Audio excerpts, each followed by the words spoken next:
You're listening to Comic Reflections. I'm your host, Nicholas Prom. And I'm Chuck Barner, also known as Zarko, the Tomorrow Man. Oh, wow. And you had no idea. Nope. Oh, yeah, this is number 136. I didn't do the number. Oh. Which is weird. But anyway, Comic Reflections is brought to you by Rhymes with Geek. You can find this podcast, plus many other cool shows like The All New Anti-Fanboy, Feeded Comics, and Ultimate Facepalm at rhymeswithgeek.com. And we're also available on backissueheroes.com as well, which is a cool website all about classic comics.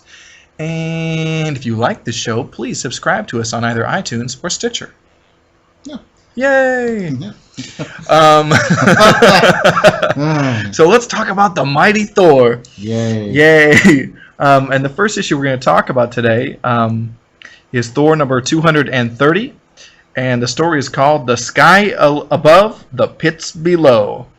Written by Jerry Conway, penciled by Rich Buckler, and inked by Joe Sinnott. So, yay. Okay. Thor is bringing a comatose Hercules, yes. Yeah. To the Avengers Mansion, because look, Iron Man's there too. Maybe it's Iron Man's lab. Yeah. Okay. Which may or may not be at Avengers Mansion. Anyway. Right. So they use a memory inducer on it, and he's didn't work on it before, but Tony Stark has made some adjustments, and that's pretty cool looking. Nice Kirby dots. Yep. Kirby Crackle. Nice. Mm-hmm. Indeed. And then Herc gets mad. Yeah. Gets up, and then he starts seeing demons. He starts fighting. So he's imagining things. Oh, it is Avengers Mansion because then Jarvis the butler shows up. Mm-hmm. Yeah.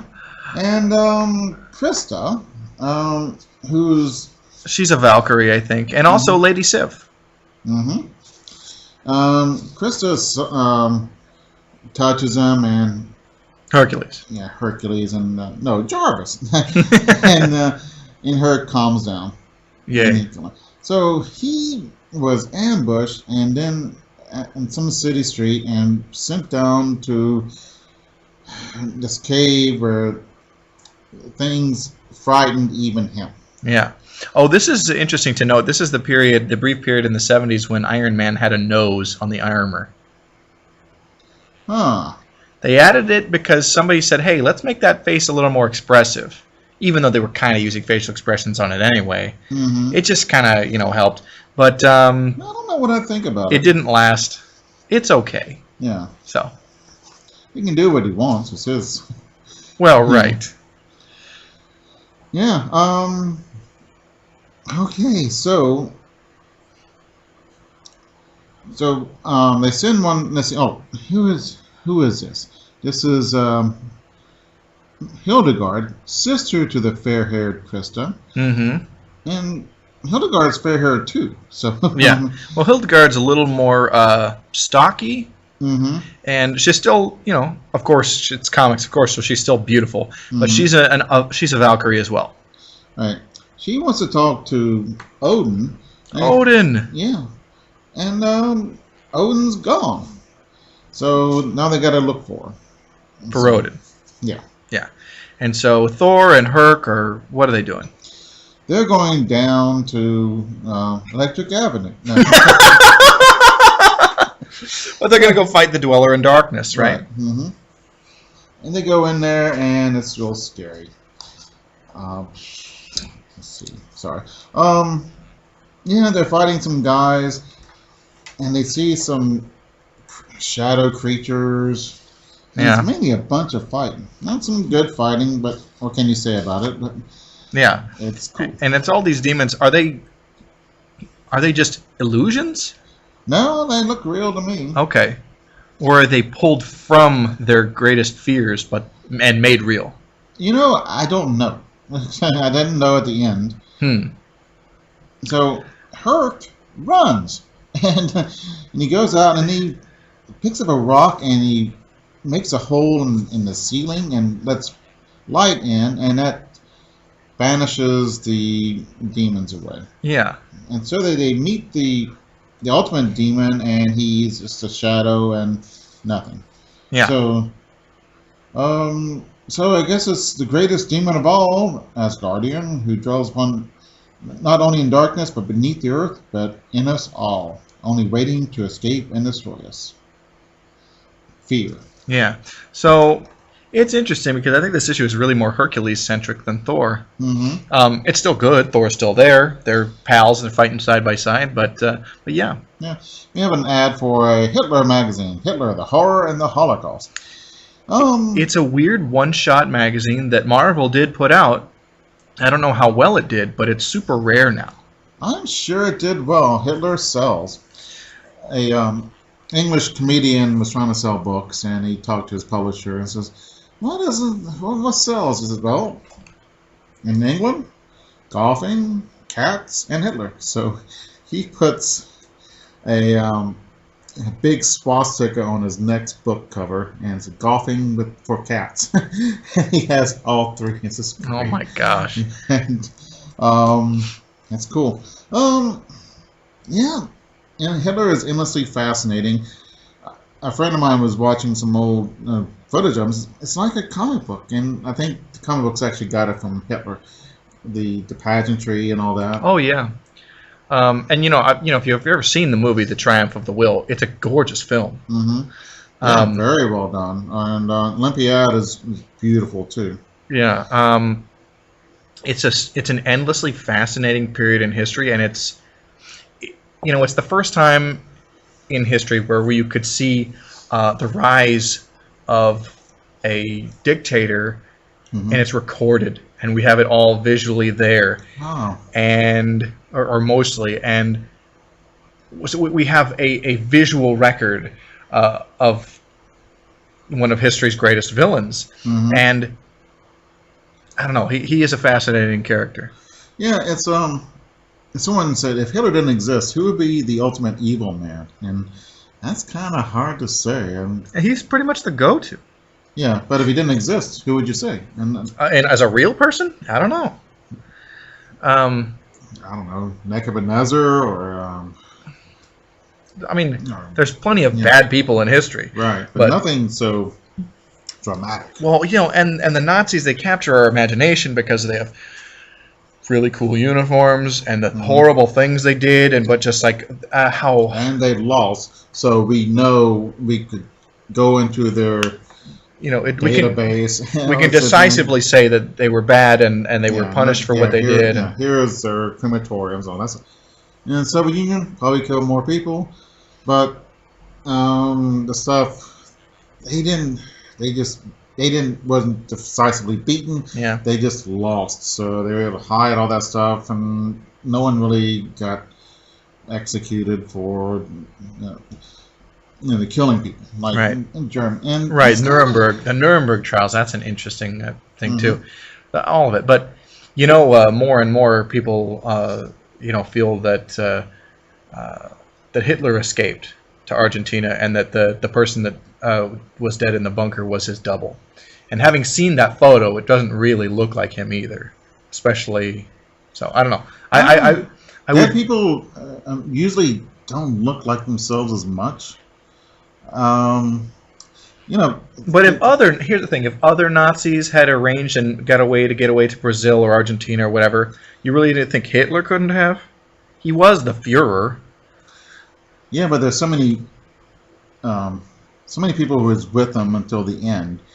The idea that he could escape when the Red Army was circling around him, and it's possible, but it's not likely. Okay. So.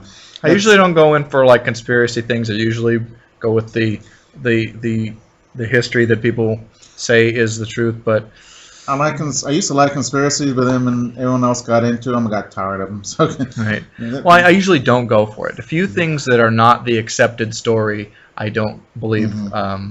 The other one is Charles Lindbergh. Yeah, I actually kind of agree with that. I read some books, and it kind of just. I think Hauptmann, was the guy who Bruno Hauptmann was. Bruno Hauptmann was the guy that took the fall. Either he was innocent or he wasn't totally guilty. And some weird. He was probably complicit in helping, or he may have been complicit in helping Lindy, cover up the accidental death, but I don't think Bruno Hauptmann was the killer. Right. I think it was Lindy was the prankster and accidentally killed the baby, and then they came up with the whole the kidnapping scheme, the crime of the century. Yeah. Oh, Youngin did this newspapers from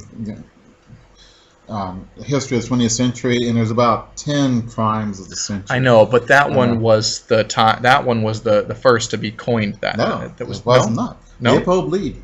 What? There's 2 movies made from it: Compulsion and Rope. What is the name you said? Leopold and Lead. What is that? These 2 guys who are really into Nietzsche, and they kill this kid just to prove that they're Superman. Whoa. Man. Compulsion is a fantastic movie, and so is Rope. Which is an Alfred Hitchcock. Oh. And MacGuffin is a rope. So, Skip a rope. yeah, Do you know that song? Yeah, I do. Henson Cargo, right? Yeah. I don't know. I don't know. Yeah.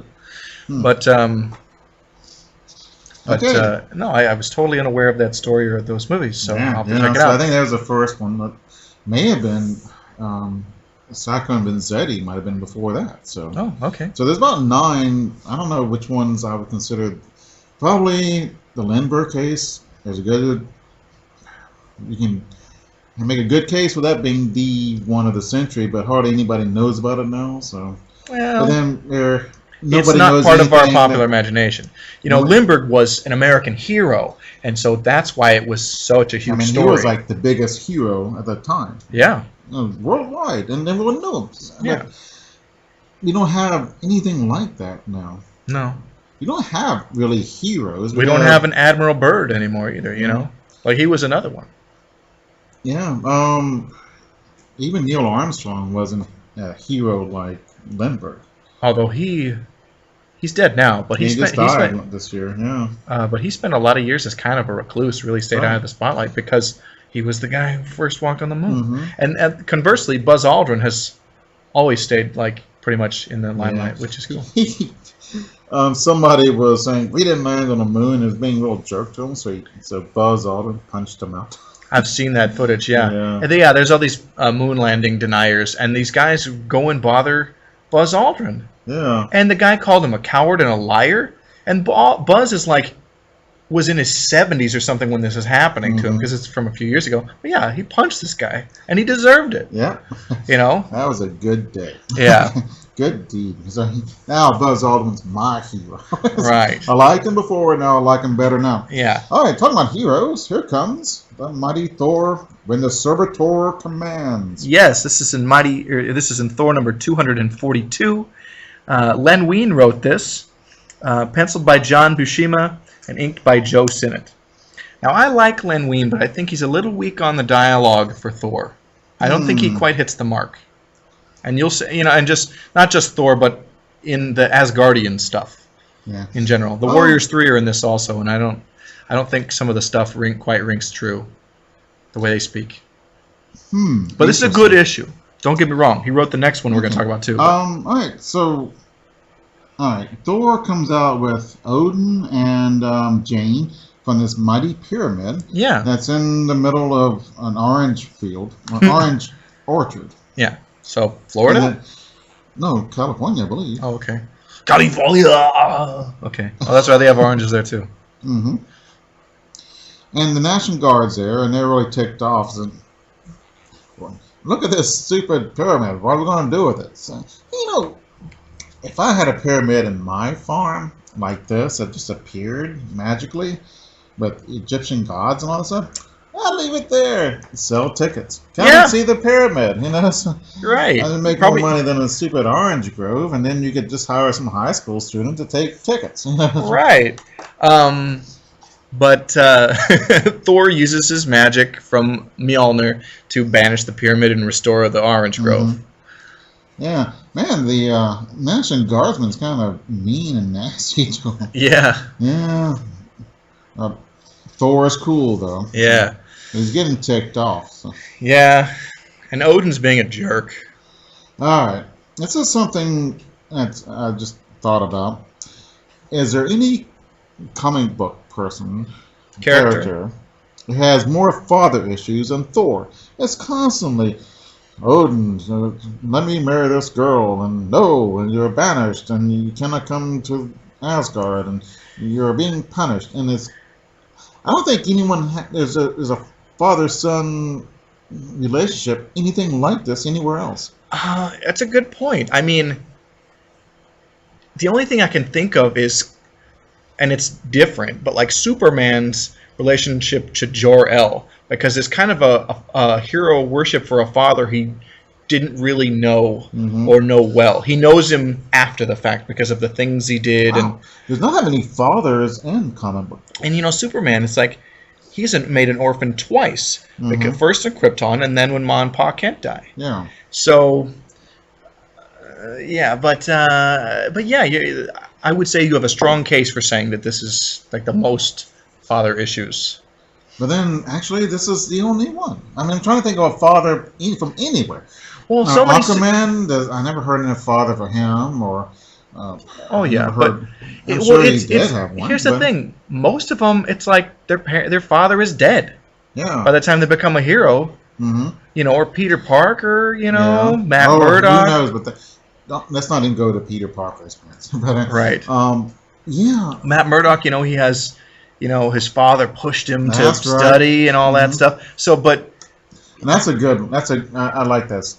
The origin story of his with the father's really cool. The radiation thing's kind of stupid, but I like it, but that's fine. Yeah, but battling Jack Murdock, yeah. Oh, and Batman, of course, his father. I was saying it, Daredevil's father battling Jack Murdock. Right. Yeah, but yeah, Batman, yeah.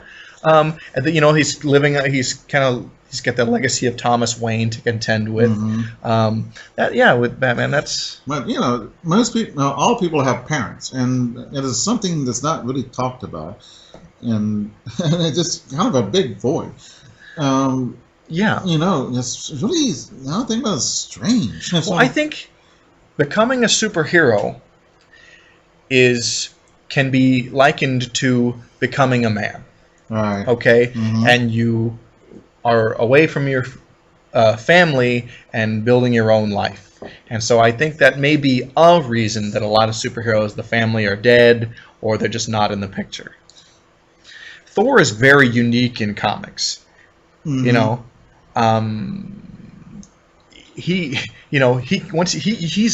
I think often not had a dual identity or cared about keeping it up all that much. Yeah. And so it's mostly just about Thor being Thor all the time and with troubles with Odin. And that's almost I think 2 out of the 3 ones we're doing today, he has troubles with Odin. Yeah. It's odd. Man, and that's okay though. Yeah, it's okay. What's up with it is something. I think you're right with the parents, but still, it could be a dynamic. Well, I mean, it certainly is one in Thor and Odin. I mean, it's a frequent plot device. He's done something to piss off Odin, and Odin takes away his powers or most of it. Or you're right. There's a lot of story possibilities with the parents. Yeah. All right. So, Jane wants to go with Thor. Wants to go with Jane. Odin says no, and he's really mad about it. And then here's this. All right. There's this girl Judith. I guess in an earlier issue helped him out when Odin didn't know he was Odin. And Odin has some fondness for this girl. Yeah. Which is odd. So, not like romantic, but yeah. But they're. But like more like a fatherly type. Right. Now Odin is not against having affection in a non-romantic sense for a mortal, but he's against Thor being with Jane. But see, Odin doesn't know that at this time Jane has this dual thing going on with Lady Sif. And we'll see more of that also in the other issue we talk about today. Okay, so Thor brings Jane to his pad, and he hears... No, this is Jane's pad. Is it Jane's pad? Yeah. Oh, okay. Thor doesn't have an apartment. I thought he did it. Okay. So anyway, they're at Jane's apartment, and the Warriors 3 are already there hanging out. The Three Stooges, yay. Yeah, I love those. I love the Warriors 3. The more, the better. Yeah. Okay, so then she's trying to make some stuff. some food for them. And then, you have anything stronger than milk or lemonade? And says, well, there's a warm bottle of Pepsi Oh man! in the kitchen. Yeah. This huge hand comes and grabs Jane. Through the wall. Through the wall. Breaks down the wall and yeah. Okay. That's a servitor. He's serving papers. No, he's No. He wants Thor to do something for the Master, and he looks pretty cool. I think He does. I mean, he's kind of a character. He's like other characters that have been around. Mm-hmm. But he's big and powerful. He's a giant, and he does look cool. Yeah. So they're fighting him, and the servitor is pretty good. Yeah, the servitor is really I don't know, kicking butt, kicking the crap out of the Warriors 3 and Thor. Mm-hmm. But Thor wins finally. Yeah. The fight just rages throughout the issue. Yeah. The servitor wants Thor. He's using Jane kind of to coerce Thor into coming with and helping his master. Yeah. Thor frees Jane and Volstagg, who's having trouble getting to the fight, and then he's able to finally do something. He stops Jane from getting to the fight. She picks up a pipe. She's going after this huge. This guy's about 50 feet tall. Yeah, if Mighty Mjolnir has no effect on the servitor, what's a gal with a pipe gonna do? I wonder if that's not Jane doing that. But Sif? Yes. Interesting. It's possible because I've never seen her do anything before. Right. Always, oh no! Well, nothing happens. Marvel women, especially the template, is kind of to be a bit meek. I just think of Sue Storm. Yeah. Now she kind of grew into a more heroic and active role in the Fantastic Four, but it was a while. There was a reason she was called the Invisible Girl, not just her powers. Yeah, and who was the X-Woman, X-Men female? Oh, Marvel Girl, Jean Grey. She was basically the same. And they evolved and became stronger characters in the 70s. I never really liked her, though. Jean Grey? Yeah. I don't hate her. But she's okay, but I've never been massively into her. And it seems a lot of the focus, they seem to make her almost the central figure that runs through the X-Men. And I'm like, I don't care. It's sort of. I mean, I like her, but I'm not crazy about her. Right. But I'm like, I like the X-Men. I'm not like nuts about the X-Men. I'll take the Legion of Superheroes. Thank you very much. Okay, I agree. The Shi'ar Imperial Guard. The Lilandra's Imperial Guard when they go to the Shi'ar Galaxy, the X-Men. The Shi'ar Imperial Guard. They all have the superpowers and stuff. Yeah.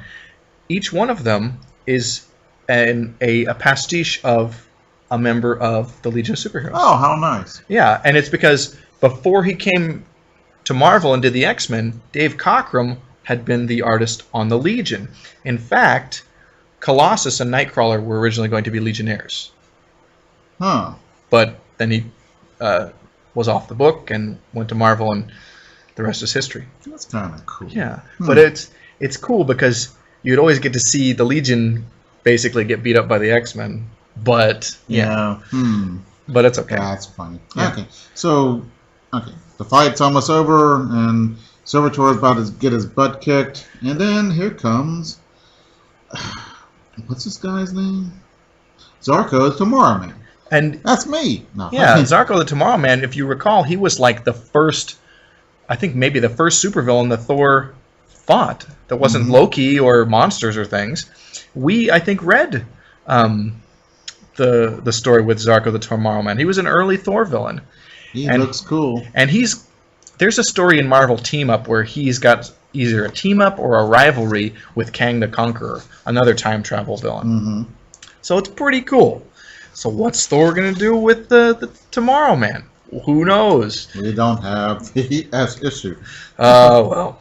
But we do have another cool issue of Thor. And it's going to be our last issue of Thor. No. I know we've been surveying this series, but I love me some Thor. I like the dialogue, and but oh well. It's okay. I mean, we'll see Thor again when we talk about the Avengers, and It's not the same. Oh, Okay. We'll talk about more Okay. Thor. All right, here we go.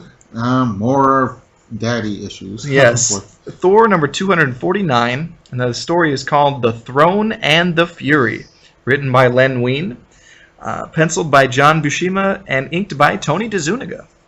Yeah. I don't like... The craft is good, it just doesn't look good on paper. I'm not sure... What is it? The craft, the okay. drawing and the inking, I guess it's okay, but it's kind of a muddy look on this paper. I don't know, it's just simply because that's how they made comic books at that time. It's not as pleasing as one we read before. I think Joe Sinnott is a superior inker to Tony DeZuniga. Not that DeZuniga is bad. I like him as a penciler on Jonah Hex, for example. Yeah. But yeah, it's probably a fill-in, and it's probably not, as familiar. So that could be it. I mean, Buscema's great. So. Yeah. Okay, so Thor wants to talk to Odin, and they won't let them because there's this huge barrier. I don't know, it's mystic barrier of some sort. Sure. Is Odin having the Odin sleep, or no? Something else is going on. Yeah, indeed. Okay, so Odin sends out his old army after him. After Thor. After Thor, and Thor escapes, and he goes, talks to Baldur and the Vizier, and Jane's there. The Vizier gives Jane Lady Sif's sword. Right. And what happens? She turns to Lady Sif. No. Isis. No, yeah. And that's funny. Okay, so this is interesting. We have like Dr. Blake turns into Thor, and Jane turns into Lady Sif. And so I like this. It is interesting. I wonder if they do anything with it, because you have does Thor like Lady Sif, or does he like Jane? Thor's they kind like of both. And so the thing is, Thor does love them both, and he's kind of torn there. So if his two lady loves can be in problem solved. Well, and it's great because if Thor could turn to Don Blake and be with Jane, or go back to being Thor and be with Sif, what's the problem? Odin can't have a beef here. Indeed, but we see that he does have a beef. Well, with Odin is being influenced by somebody else. All right. So these people are moving the Odin sword, and that's a problem. You're not supposed to do that, I guess. Yeah, and they're being really careful with it because they can just destroy all life. I believe because the Odin sword, they needed to defeat, like, I can't remember if it's like the Midgard serpent or whoever that big devil monster is that Odin fights during Ragnarok. I'm trying to remember. I can't believe it's a huge dog, and no, this guy is. He looks like. I'm talking about the real stuff. Oh, okay. I'm trying to remember from comics. I'm just blanking on this guy. Fred. No, it's not Fred. Okay. Oh, and Carnilla, the Norn Queen, is in this issue they too. go. That's a bad idea. Yeah, but she loves Baldur, right. And they're going to use that. Now she's mad at Baldur. So let everyone die, and so she slaps him. Wow. But she does agree to go along with them because of Baldur's humble plea, which is cool. Because he gets on his hands and knees and begs. Yeah. Oh, look at this, the Eternals. Oh yeah, there's a house ad for the Eternals, which was a thing that Kirby did when he came back to Marvel in the latter half of the 70s. Looks pretty cool. It is pretty cool. I need to get it in trade. I've read a few issues, but I want to read the whole series. So. Okay, so they so after Baldur's abasement to Carnilla, they go to Asgard, and she has trouble with the barrier as well, but Thor and her put their power together and they break it open. Yeah. And they go in there, and Odin is there with some goober. I don't know his name. I forgot his name too. That's Egron or something. Oh, that's right. Yeah. And this guy is manipulating Odin. Yeah, let's see. So what happens is it's not Odin. He's not manipulating Odin. It's the Mangog. And the Mangog is serious business. He's not the guy I was trying to remember, but this guy is a really big deal. The Mangog is super bad. Mm-hmm. Yeah, that's pretty cool. So, yeah. And that's it. We don't know what happens. I don't know. I guess Thor is defeated and the world's destroyed. Oh, man. Yeah. Bummer. Mm-hmm. Wouldn't that be funny? That's what happened. Man. That would be great. The fanboys would be super mad. Right. All right. So, a complete tonal shift for the rest of the episode. Yeah, we're raising it up a bit in intellectual oh, man. level. Yeah. We've got Archie's Girls, Betty and Veronica, number 136. Yeah, definitely the Mary Ann Ginger thing. And there's this. Why would you even look at Veronica? Except unless you want to marry into money. Because Veronica's lovely, but she's not a nice girl. Not at all. But, Betty is really sweet, but, and pretty. Yeah. But she's poor as a church mouse, so, Yeah. So anyway, the lead story is called Stop the Presses. It's written by Frank Doyle, penciled by Dan DiCarlo, and inked by Rudy Lapik. In fact, that's the creative team on this whole issue, so I'll just leave it there. Does anybody else ever do... Yes. I don't know, did Jack Kirby ever do... No. Wouldn't that be great? Can you imagine? Yeah, that'd be fantastic, but... One comic I do need to read before I die is the Archie Meets the Punisher. I always wanted to read it, and I never did. Yeah, same here. All right. So, Betty Cooper is a reporter, and everyone loves her at the school newspaper. Yeah, right. And like this. See, this is going to science fiction land. No one cares you're the reporter for a school newspaper. Right. Not even in Riverdale. No. So Veronica's really mad. So, and Reggie says, "I guess your money can't buy everything, eh, Veronica?" And then of course the challenge is on. She's going to find some way. So what does she do? She goes to a theatrical employment agency and buys a bunch of actors, and they pretend there is a alien invasion. Well, like an alien fugitive on Earth that's being pursued by these space police or whatever. So they're showing it to Betty, who's with Archie, and so Archie is witnessing this stuff too. And so Betty writes it up and puts it out, and she gets called to the principal's office, and apparently it's a hoax. Yeah, and they know it, so she's been fired.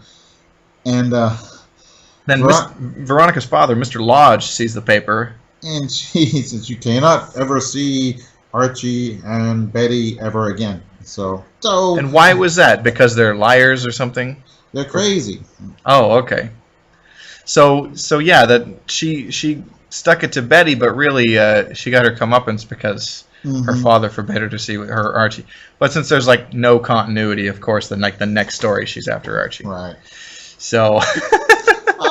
Let me talk about this pinup. Archie has a locker. It's a huge locker too. It's just massive. I mean, it's 6 feet tall, and it's covered in pictures of Veronica and one picture of Betty. That's just sad. Yeah. Man. All right. Moss Bunker rides again. Yes. Yeah, that's the next story. So, I guess in Riverdale, the town founder is this General Moss Bunker. Right. So, in order to keep it safe from the statue vandals, the statue of this, and they get some high school girls to guard it. So, they do that at Fort Knox too. Yeah. Oh, man. All right, so Archie and Reggie want to paint it. So, like as a prank. Right. So, Archie calls Betty over there and kisses her, and Betty swoons. Veronica hears it, so she goes, "What's going on?" And then Reggie comes in with paint, and he looks at the statue and says, "Oh, what a goob he is. It looks like Jughead on the horse." Right. And he starts moving, the general, and Reggie's running, and That's pretty funny. And Archie says, "Oh, you're stupid," and then the statue takes the sword and hits or taps him on the shoulder. Right. And it turns out it's Jughead. Yay! So the next story, hilarious. The next story is called Schemes Like Old Times, written by Dick Malmgren, with art by Dan DiCarlo and Rudy Lapik. Yeah. Okay. Betty's not the greatest skater. Yeah. So she asks help from Archie. Uh-huh. And I think this is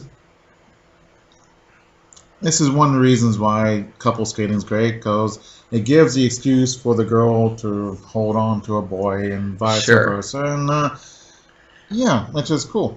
And so they're having a good time. So this always makes Veronica super angry. What's her taste? And Archie? Reggie is her style. Reggie is Veronica's boat. That's what it should be. But it makes more sense. Yeah, because they're both a-holes. Yes, I would agree to that. Reggie even more so a lot of the times. They are they're both conniving. They're perfect for each other. He's a smart aleck, and but he's more of a regular guy, just a jerk. But she is conniving and mean. And it's Reggie. It's so weird because he'll be pals with Archie, but then they're enemies. Yeah. So definitely, or frenemies, I guess. Yeah, that's rivals, and I don't know. It's interesting though. I enjoy them. Okay, so Veronica pretends to hurt her ankle, and so to win Archie's sympathy, right? And then attention away from Betty. But then some big hunk comes in, and she says, "Oh, I'm fine. Let's go skate." Yeah, hey, I need a skate partner. Yeah, and then the guy's girlfriend. Hold on. So Archie says, "Hey, weren't you injured?" She says, "Nah, I was fine." And now, will you excuse me? And then the guy's fiance comes up. And she's gorgeous. Right. She's lovely. Yeah, and fiance trumps girlfriend, or person you just met.